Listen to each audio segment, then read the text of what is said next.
ஒரு 12 வயசு பையனோட அவங்க அப்பா இன்னொருத்தவங்களோட தொடர்புல இருக்காங்கிற காரணத்துக்காக அவங்க அம்மாவோட டிவோர்ஸ் பண்றாங்க. அதே பையனுக்கு 15 வயசு ஆகும்போது அந்த பையனோட மொத்த சேவிங்ஸே வெறும் $7. இருந்தாலும் அந்த பையன் தான் வேர்ல்ட்ஸ் ஹையஸ்ட் பெய்ட் ஆக்டர் இப்போ. அந்த பையன் தான் ட்வேயின் ஜான்சன். நம்ம எல்லாருக்கும் ராக்குங்கிற பேர்ல தெரியும். ராக் தன்னோட 12 வயசுல அவங்க அப்பா நிறைய பொண்ணுங்களோட தொடர்புல இருக்காங்க காரணத்துக்காக அந்த கஷ்டம் தாங்க முடியாம, அவங்க அம்மா ஃபீல் பண்றதை பார்க்க முடியாம, அவங்க அப்பாவுக்கும் சரி அந்த பொண்ணுங்களுக்கும் சரி அவரே ஃபோன் பண்ணி திட்டுறாரு. 12 வயசுல அப்ப எவ்வளவு கஷ்டப்பட்டு பாருங்க. இப்ப அவங்க அப்பா நம்ம தப்பு சொல்றோம் அப்படின்னா, இப்ப அவங்க அப்பா கதை அப்படியே கேளுங்க. அவங்க அப்பா ராக்கி ஜான்சன். ஆமா, ராக்கி. சோ அவங்க அப்பா பேர்ல இருந்து அவர் ராக்குங்கிற பேர் எடுத்துக்கிறது. சோ அந்த ராக்கி ஜான்சன் 13 வயசு இருக்கும்போது அவங்க அம்மா, அதாவது ராக்கோட பாட்டி இன்னொருத்தரோட தொடர்புல இருக்காங்க. சோ அந்த ஆள் ஒரு நாள் வீட்டுக்கு வரப்ப ராக்கி ஜான்சன் என்ன பண்றாருன்னா, மண்வெட்டி எடுத்துட்டு கிரவுண்ட்ல ஒரு கோடை போட்டுட்டு, இந்த கோட்டை தாண்டி நீ வந்தா நான் மண்டையை உடப்பேன் அப்படிங்கிறாரு. அந்த ஆள் குடிபோதையில கோட்டை தாண்டி வர ராக்கி ஜான்சனோட மண்டையை போலக்க அவர் அப்படியே மயங்கி கீழே விழுறாரு. விஷயம் தெரிஞ்ச போலீஸ் வீட்டுக்கு வரப்ப ராக்கி ஜான்சனோட அம்மாக்கு 2 ஆப்ஷன் தராங்க. இப்ப இவர் மயங்கி இருந்தாரு அப்படின்னா, ஒண்ணு உங்க பையனை கொள்ளுவாரு, இல்ல உங்க பையன் இவரை கொள்ளுவான்.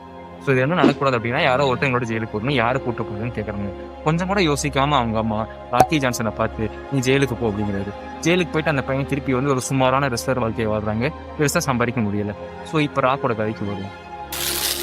என்னதான் இருந்தாலும் பண்ணது தப்பு தானே அப்படிங்கிற காரணத்தினால ராக்கோட அம்மா ராக்கு கூட்டிட்டு தனியா வந்துடுறாங்க.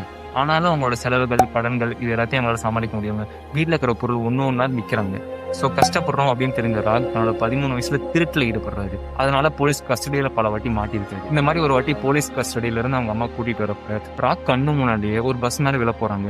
ராக் அவங்க அம்மா கையை பிடிச்சிட்டு ஏன் அப்படி பண்றீங்கன்னு கேட்க அவங்க அம்மா வந்து, நான் கட்டினதும் சரியில்லை, நான் பெற்றதும் சரியில்லைன்னு நான் என்ன பண்றதுன்னு கேட்கறாங்க.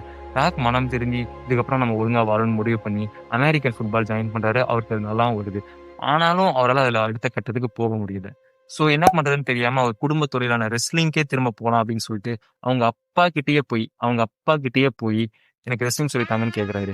ரெஸ்லிங் கத்துக்கிட்டு WWE வராரு. ஆடியன்ஸ் ஸ்டார்டிங்ல அவரை அசிங்கமா கெட்ட வார்த்தையில திட்டுறாங்க.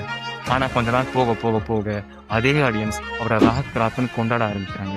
ரெஸ்லிங்ல இருந்து ராக் ஹாலிவுட் வராரு. அங்கேயும் அவர் கலக்குறாரு. அங்கேயும் அவருக்கு நல்ல ஆடியன்ஸ் வரவேற்பு கிடைக்குது. ஸோ அப்படி கொஞ்சம் கொஞ்சமா வளர்ந்து இப்ப கூட 2024 is the highest paid actor இந்த மூவி. அது இல்லாம இப்ப சின்ன வயசுல அவர் கையில இந்த $7 ரெப்ரசென்ட் பண்ற மாதிரி 7 ப்ரொடக்ஷன் அப்படின்னு சொல்லிட்டு ஒரு மூவி ப்ரொடக்ஷன் கம்பெனி நடத்திட்டு வராரு. அது இல்லாம அவரு மாதிரியே கஷ்டப்படுற குழந்தைங்களுக்கு நிறைய ஃபண்டிங், நிறைய ஹெல்ப், அதெல்லாம் ட்ரஸ்ட்டுக்கும் ஆர்ஃபனேஜஸ்க்கும் பண்ணிட்டு தான் வந்துட்டு இருக்காரு.